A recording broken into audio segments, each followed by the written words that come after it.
You have entered into the black hole of real estate, a place for industry news, tips, and strategies.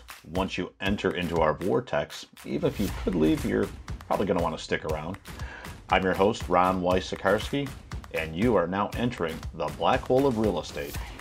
Well, we are glad to be back with you today. The real estate market continues to be on fire, and now that we enter the summer buying season, if you will, things should even heat up just a little bit more.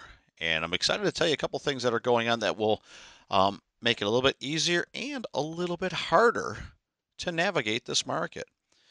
Let's start with easy. So easy things are interest rates are still in that 3% rate. Matter of fact, somebody said they went up to 3%. So I thought that was easy because if the money is inexpensive, it's easier to qualify.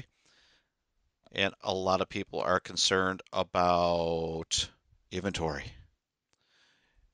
But what I notice is that most markets have a 2 or 3 month supply. So if your market is selling 500 homes a month and there's 1,000 or so homes, there's 2 months supply. And as long as properties are coming on the market and going off, there's still properties to buy. Now, we would have a real big problem if there was 1,000 sales a month and only 500 homes available. But in this example, there's homes to buy. Now, will you have to perhaps take a few things off your list on the taste and preference side? Sure. We've been doing it for 2, 3 years right now. It's not all that different.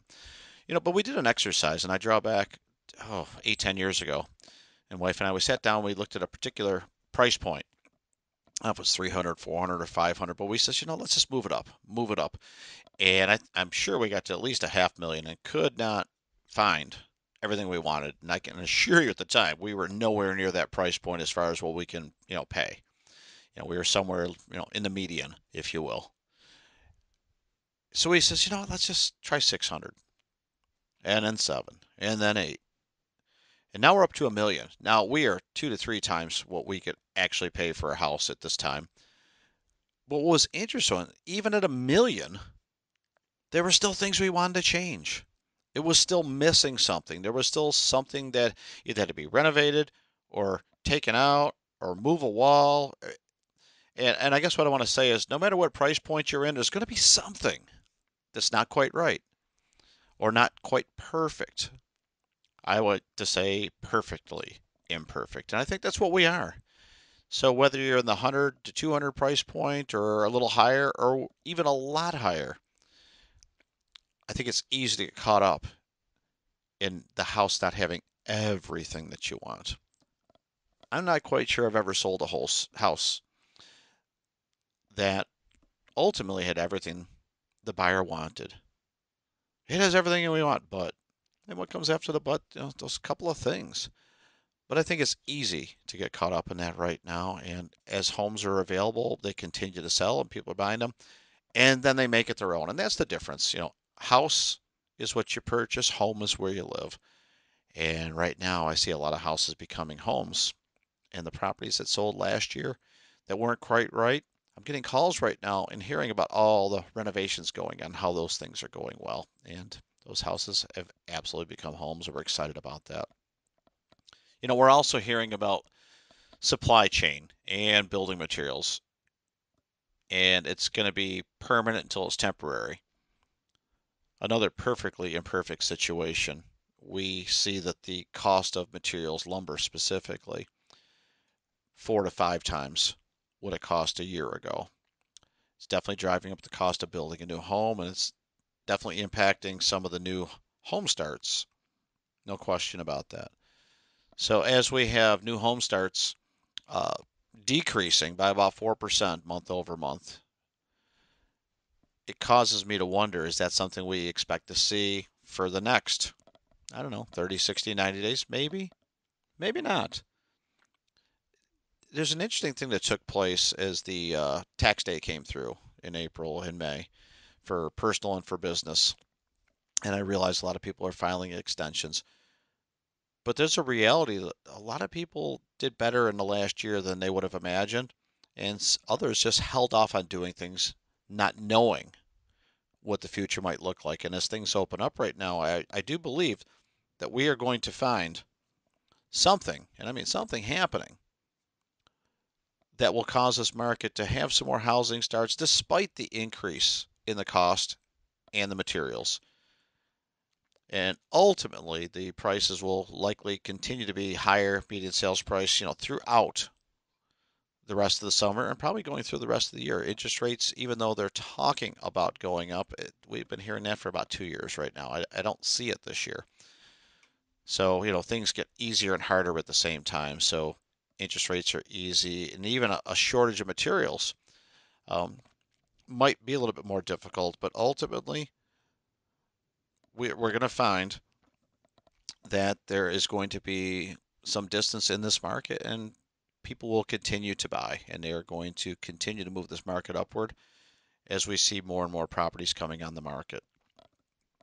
Now, another thing I would love, love, love to tell you about is what is going to happen when all the rates go up, when inventory gets flush and full, and there's a lot of houses to choose from. And I would tell you to save a little bit of that energy because I don't think rates are going up anytime soon. I don't think you're going to see tremendous amounts of inventory available anytime soon. And I also think that we are entering a market right now that, while it feels like it's uncharted waters, ultimately what's really going on is that I think we know what's going on with this market. We understand what happens when properties go on the market and everybody looks at them and then multiple offers come in. We've seen this for last couple of years. I don't think that changes too much. When does it get back to normal? This may be the normal for many years to come.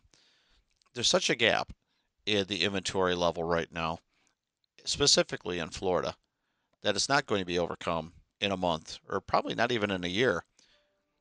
Quite interestingly, a number of people continue to move to Florida, but for different reasons than the past. And when they talk about 1,000 people a day coming to Florida, we've heard that for years and years. And maybe this is the year where, I don't know, does it hit 2,000 a day? I can tell you this, that there is cash coming from other markets seeing Florida as a relative bargain, whether it's because it's more open, because there's no state level income tax, or maybe it's just the weather or the things to do down here. Because the state is opening up a little faster than some of the other areas of the country, there's a lot to do. And the summer vacations are definitely back right now. And you want to talk about interesting. The roads are busy, and it's not just Memorial Day. People are ready to be out, and they're excited to be out. And the calls are coming in. So, we vacation down here all the time. We always say this is going to be the year, but now it's like, well, why don't we just come to where we vacation? We like it down here. It's, without playing the political card right now, I do believe that people have definitely enjoyed some freedoms in Florida that perhaps were not available in other states. I mean, it's evidential right now. It definitely wasn't. And we can all remark whether it was safe or unsafe or right or wrong. Fact is, it's occurred that way. And it's very likely Florida is on the road to recovering in many areas a little quicker than the rest of our country. So we'll see additional supply chain things in Florida, different things like that. The cruise lines are not quite open for Cape Canaveral, but interestingly, they made up that gap. And this is less of a real estate topic and more of a supply chain topic, but it affects real estate. A record number of deliveries through Port Canaveral last month came through, and it wasn't with cruise ships and it wasn't with people. Any guess what it was? Lumber. Lumber from Canada, lumber from Europe in record numbers. They had more lumber come through Port Canaveral than ever last month. So, the help is on the way from places you wouldn't expect. Maybe Canada for lumber. I didn't think Europe was a place that lumber was going to be more accessible than for the U.S., but it's in Port Canaveral in record numbers. So I thought that was really, really interesting. The demand, is finding supply, and that supply is coming from places that we didn't expect. And and that's our next topic. What are we seeing that we didn't expect? We expected that home starts would drop. We expected that interest rates would probably stay the same. And maybe we even expected buyers to continue buying properties. Uh, the willingness of first-time home buyers in this market to go above and beyond and make fast decisions and make really, really strong offers, I think that was a little unforeseen. I think there was some concern of first-time home buyers would be shut out of this market by cash buyers and investors and relocation buyers with wads of cash from selling in other areas of the country. And the first-time home buyers, they've taken the gloves off. They've come out fighting, and they're not all first, young 20-somethings, but a lot of them are. There's plenty of first-time home buyers in every age demographic, the 20s, 30s, 40s. We've had 60-year-olds buy their first properties. So it's not just an age thing. However, I will tell you this young group, they've got some really good jobs. They're used to working from home at this point, and they're making good money. And they're fighters, and they're duking it out with some of these cash investors and getting really creative in their offers, in the way that they're presenting them, and they're savvy.